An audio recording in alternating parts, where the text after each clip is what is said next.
Tapi sempat juga sih diprotes sama suami kan. Iya. Kamu keluar-keluar terus nggak ada hasilnya gitu kan. Besok paginya orangnya ngubungin saya, saya jadi ambil.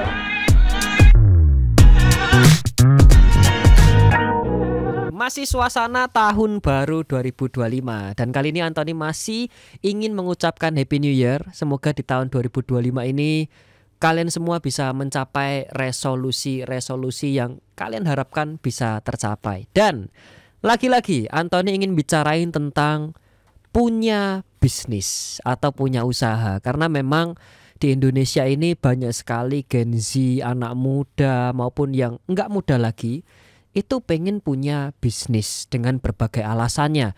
Punya income lebih banyak, punya waktu lebih fleksibel atau apapun itulah.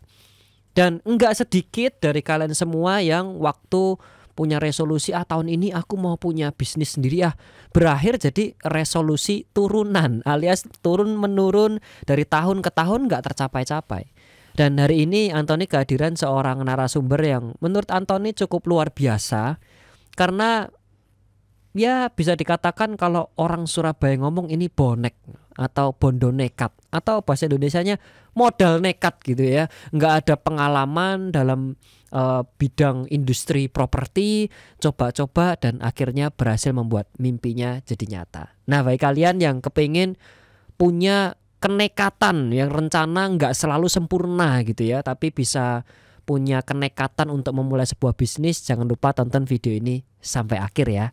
Nah oke, langsung aja kita sambut welcome Bu Santi. Hai, saya Santi, partner bisnis Brighton. Nah oke, welcome to podcast Mimpi Jadi Nyata Bu Santi. Iya Pak.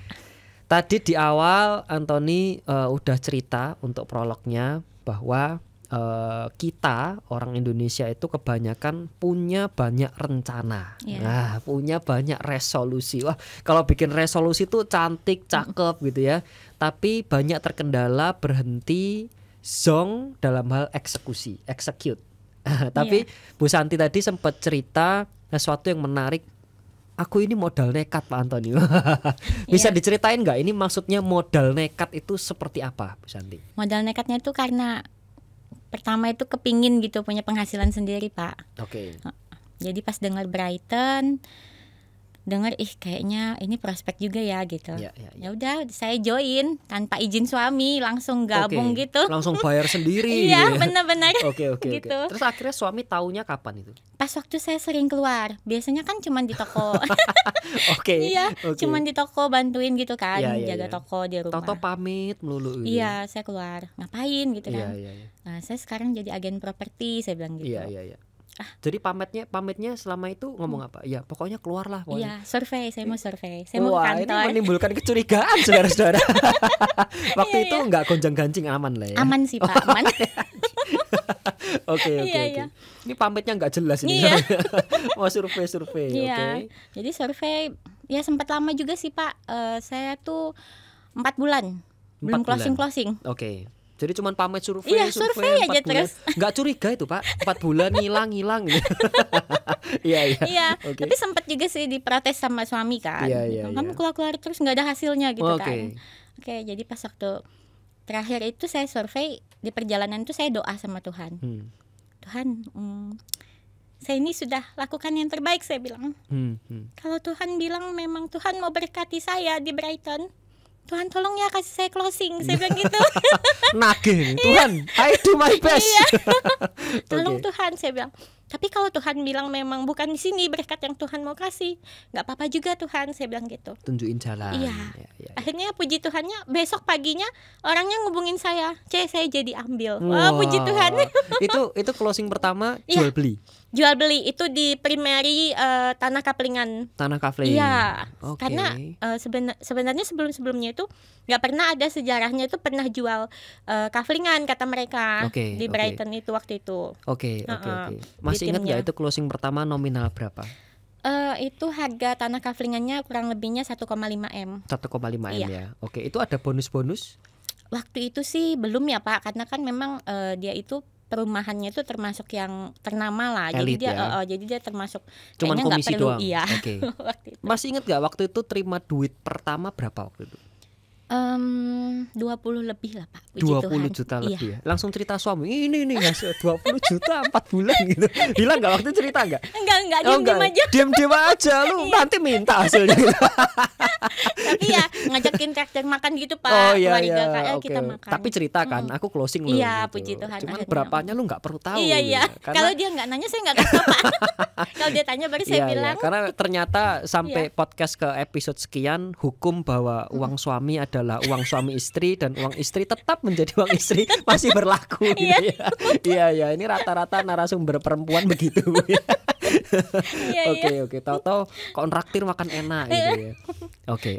4 bulan proses yang nggak singkat ya, 4 bulan untuk startup bisnis ya. Rata-rata orang di Indonesia itu kalau buka bisnis ekspektasinya, harapannya tuh langsung ada hasil. Iya benar. Apa yang membuat Ibu setia dengan prosesnya selama 4 bulan? Karena 4 bulan bukan waktu yang singkat Bu. Iya betul. Dan selama 4 bulan Ibu kan keluar modal kan? Iya. Ya kan, beriklan, jalan-jalan keliling-keliling, buang bensin kan pasti kan. Panas-panas itu udah perawatan, orang Chinese bilang bocuan ya. Ya itu gimana itu ceritanya? Ya karena sebelumnya memang sebelum saya gabung di Brighton itu saya sempat doa juga sama Tuhan. Saya bilang Tuhan saya butuh penghasilan. Tuhan tolong dong kasih saya kerjaan, saya bilang gitu. Jadi selama kurang lebih 1 tahun lah saya doa, Tuhan tunjukin. Pas waktu Tuhan tunjukin gabung di Brighton, itu pun saya juga masih nanya, betulkah Tuhan ini jalannya? Saya ini nggak ada background tentang jual beli properti, nggak ngerti surat. Tapi saya bilang oke, Tuhan saya mau coba. Itu sih. Tapi bahasanya Ibu cukup menarik menurut saya.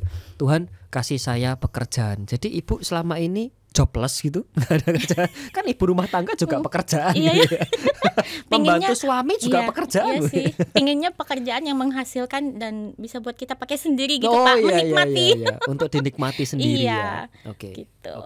Jadi kalau kita tadi kan ada modal nekat juga kan Bu ya. Mungkin bisa ceritain sedikit juga tentang backgroundnya Ibu. Mulai dari mungkin lulus kuliah kali ya. Lulus kuliah Ibu nggak pernah ada profesi atau sesuatu untuk menghasilkan uang gitu Bu? Iya dulu tuh itu saya tuh selama ini kerjanya cuma bantu orang tua di toko.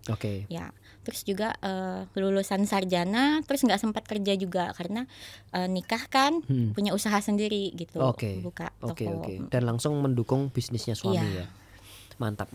Dan dengar Bu Santi ini sekarang nggak cuman sebagai property agent ya, tapi juga sebagai seorang manajer bangun tim. Itu ceritanya seperti apa? Kok Ibu kapan sih? Kan 4 bulan baru closing, ya kan? And then kapan Ibu memutuskan ini waktunya aku mau punya tim juga mau bangun bisnis itu kapan itu?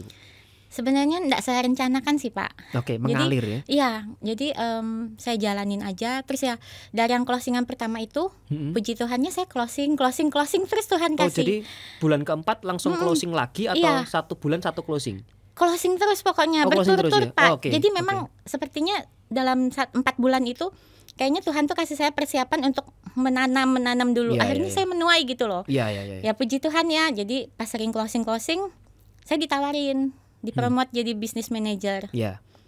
Awalnya sih saya mikir ya, kok cepet banget gitu kan. Tuhan kok cepet banget. Tapi saya bilang kalau memang Tuhan bilang ini jalannya, ya saya mau Tuhan, saya siap gitu. Akhirnya ya di sini sekarang ya puji Tuhannya sih Pak, jadi business manager, punya tim kurang lebih sekarang 12 orang. Ada juga tim yang di Pontianak gitu. Nah terus tim saya yang di saat ini sekarang ada di Samarinda ini ya udah mulai jalan juga mereka. Mulai ada aktivitas, mulai mencapai closing juga gitu ya. Ibu ingat nggak waktu jadi marketing, waktu masarin properti, Ibu terima duit paling gede sebulan berapa Bu? 30 lebih ada Pak. 30 lebih ya. Menarik. Itu istilahnya di bulan keberapa? Bulan ke-4 ke-5 itu berarti ya kan? 4 bulan ke-4 ada 20 lebih. Terus sekarang udah 30 lebih gitu ya. Menarik. Asik juga ya. Kalau jadi karyawan mau dapat 30 lebih berapa tahun gitu ya. Itu juga yang saya pikirin. Iya, betul. Sampai akhirnya kisah menariknya suaminya direkrut lagi. Iya, betul. Itu ceritanya gimana itu? Ngomongnya gimana? Ini loh. Duitku gede. Lu gak mau. Itu gimana Ibu cara merekrut dan meyakinkan suami gimana waktu itu? Awalnya jujur sebenarnya bukan saya ngerekrut, tapi karena dia lihat sendiri gitu Pak, buktinya. ternyata maksudnya dari hasil saya closing saya bisa ajak mereka makan enak, makan ya. yang mahal-mahal gitu ya Pak. Oke. Saya belum kecipratan makan enak ini. Nanti kita makan-makan Pak. Oh iya. Iya. Lalu bisa anak mau minta apa saya bisa kasih gitu. Terus itu maksudnya apa ya, jadinya tuh saya tuh mau nunjukin gitu loh, ternyata kalau kita mau lakukan, kalau kita minta sama Tuhan pasti kasih gitu. Jadi saya kasih lihat dia. Terus kemarin kan sempat juga saya closing ruko di Pontianak. Itu saya terbang Pak dari Samarinda ke Pontianak. Bawa suami dan anak. Sekalian jalan-jalan gitu. Iya, dari hasil Brighton ini Pak. Asiknya bisa closingnya lintas kota gitu ya. Karena Samarinda Pontianak itu nggak deket loh. Benar. Naik pesawat aja masih 90 menit kalau nggak salah ya. Betul Pak. Iya. Ngeri. Itu closing ruko jual beli? Iya, jual beli Pak, puji Tuhan. Wah mantap. Itu Tuhan baik nominal Pak. Berapa itu Bu? Berapa miliar? Waktu itu harga rukonya 1,1 M ya. Jadi memang sekalian pulang kampung. Ibu asli Pontianak ya? Iya, papa mama Pontianak. Jadi sekalian pulkam ini. Iya benar. Asik. Kok bisa Ibu closingnya lintas kota gitu? Ibu masarinya pakai apa? Iklan terus Pak. Iklan online ya. Terus surveinya gimana waktu itu? Waktu itu karena kebetulan ada keluarga juga di sana, jadi minta tolong bantuin keluarga. Ya. Oke. Terus akhirnya bisa closing juga keluarga di sana, cipratin dikit lah. Iya. Nggak direkrut yang keluarga di sana? Iya ada Pak. Sudah ya. Bangun bisnis ini. Oke. Gini Bu, Antoni juga mau nanya sebagai ibu rumah tangga. Kan tentunya dalam satu pekerjaan itu pasti ada sesuatu yang disukai, ada sesuatu yang menjadi tantangan lah ya, bukan nggak disukai tapi aduh ini tantangan ini. Mungkin Ibu bisa ceritain nggak hal-hal apa yang Bu Santi ini enjoy lakukan? Bisnis properti itu aku sangat menikmati dan masih aku gelutin sampai sekarang karena ini gitu. Dan tantangannya ini ya. Mungkin bisa diceritain ke teman-teman pendengar nih. Ya puji Tuhannya sih saya enjoy ya jalaninnya. Maksudnya walaupun kita sering pergi survei, nemenin orang sampai jauh-jauh gitu ya Pak. Kadang sampai kelahan juga nemenin. Tapi saya tuh suka gitu loh, sukacita. Nah, kenapa Ibu menemukan sukacita itu? Energi senengnya itu dari apa? Kembali lagi ya, maksudnya ada firman Tuhan yang mengingatkan saya bahwa lakukan itu tuh semuanya untuk Tuhan. Jadi mau melakukan sesuatu tuh ya positif aja untuk Tuhan. Jadi lakukan yang terbaik. Itu sih. Itu yang membuat Ibu jadi setiap nganter klien itu semangat sukacita. Mau jadi closing nggak jadi closing, secara tersirat itu lu nggak usah sungkan lah. Iya betul. Itu yang saya terapkan sih. Mantap. Iya. Mantap. Tantangannya apa Bu? Ya kalau yang jauh-jauh itu Pak, kita kan cewek. Cewek sendiri. Jadi kadang kalau untuk yang jauh saya doa dulu ya, Tuhan tolong, ini kan perjalanannya jauh, Tuhan tolong jaga, lindungi. Itu sih. Iya. Dan juga kalau marketing biasanya tantangannya di PHP ya. Iya betul. Betul. Itu gimana Ibu menanggapi atau menyikapi PHP dari klien gitu kan? Apalagi namanya di mana-mana biasanya Antoni bilang itu kalau properti itu sebuah produk yang penuh pertimbangan. Beda ya sama kalau kita jualan bakso mungkin atau jualan tisu gitu. Orang beli itu dengan pertimbangan yang ya udahlah gua beli saya gitu. Tapi kalau properti kan pertimbangan tuh tanya istri, tanya suami, tanya anak, tanya orang tua, tanya tukang feng shui gitu. Benar-benar. Itu gimana Ibu menyikapi sebagai seorang property agent? Saya tanamkan di benak saya sih selalu berpikiran positif aja Pak.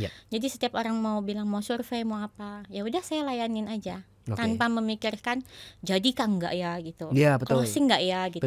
Terus dapatnya berapa ya, saya enggak pernah ngitung. Jadi saya jalanin aja. Kalau cair fee-nya ya puji Tuhan gitu aja sih. Enggak ya, anggap aja ibadah gitu. Betul kan kerjanya untuk Tuhan betul. Karena di luar sana ya ini mirisnya seorang marketing itu matematikanya kuat. Walaupun waktu sekolah matematikanya remedi gitu. Tapi kalau udah bisnis itu hitung-hitungan. Ini bensin nggak closing ini ya. Biasanya mereka tuh akhirnya mungkin jalaninya dengan menggerutu gitu ya. Ini saya rasa juga jadi value yang sangat oke untuk teman-teman bright people gitu ya, bahwa jadi seorang marketing lu jangan hitungan gitu ya. Memang do your best, anggap aja bekerja ini memang untuk Tuhan. Kalau memang itu jadi komisi ya puji Tuhan, nggak jadi komisi ya we work for God istilahnya gitu ya. Setuju Pak. Oke. Mungkin bisa diceritain juga mimpi jadi nyatanya Bu Santi apa nih? Ya puji Tuhannya itu kemarin sempat yang waktu closing agak dapatnya gede gitu ya Pak ya. Berapa Bu gedenya? Ya bisa menginspirasi teman-teman. Gede ya, memang gede, lah ya, Pak, ya. Gede itu memang relatif lah ya, tapi ini double digit, ratus juta lah ya. Ya puji Tuhannya double digit. Terus saya nawarin gitu kan ke papa mama, mau berangkat enggak gitu. Saya mau kasih ini? Ya waktu itu saya nawarin ke luar negeri, pilih aja mau kemana, saya kasih tour. Iya. Tapi mama enggak bisa, enggak mau, kata mama, enggak usah, kata mama gitu kan. Iya. Terus pas saya dengar ternyata mama ikut tour ke Bali. Jadi saya bilang, mah udah enggak apa-apa, ke Bali aja. Jadi saya bilang berapa mah waktu itu, saya transfer kasih mama. Oh, kasih uang saku juga. Iya. Terus saya dengar papa mau pergi, sudah mah sekalian papa saya kasih. Wah, mantap, jadi buat papa mama. Nah itu mimpi saya juga ya Pak, salah satunya. Iya, keren. Iya. Saya juga punya mimpi gitu mah. Mau beli apa mah beli. Iya, pinginnya gitu ini kartu Pak. kredit nih unlimited. Amin. Ya kan gitu mimpi seorang anak itu kan. Iya. Karena saya juga punya prinsip ya, namanya anak itu mau seperti apapun enggak lunas ya dari orang tua ini ya. Itu Pak. Dan waktu transfer nggak izin suami, kan uang sendiri. Iya, puji Tuhannya ini itu, gua Pak. transfer suka-suka gua gitu. Iya. Ya ini jadi untuk para mama-mama di luar sana ya, kalau kepengin mengentertain orang tua tanpa izin suami, punyalah bisnis sendiri. Betul. Iya.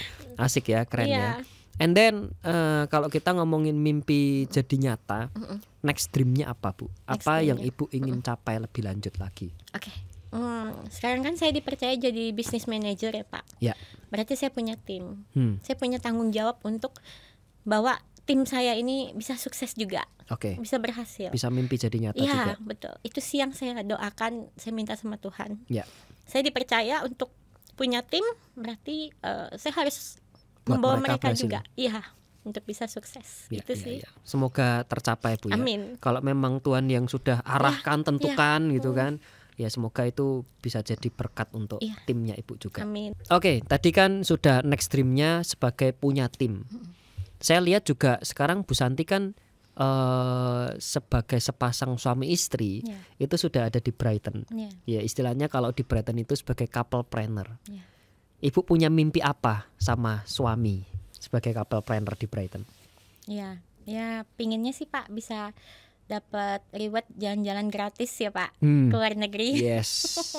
Bisa mencapai tiket mini kontes lah ya. Iya betul Pak. Amin. Oke. Terus selanjutnya juga Ibu kalau nggak salah dengar, Ibu mulai nggak cuman merekrut suami, bahkan anaknya yang masih kuliah di bisnis itu juga sudah mulai saya tunjukkan Pak gambarannya gitu ya. Sampai ke anak, bahkan orang tua juga Ibu rekrut. Iya betul. Itu Pak. Ceritanya gimana? Iya. Luar biasa ya. Semua direkrut, ring satunya habis ya. Ya itu karena papa saya juga ngelihat ya Pak hasilnya. Kan mereka juga menikmati juga ya. Jadi papa saya lihat kayaknya ini prospek juga ya gitu.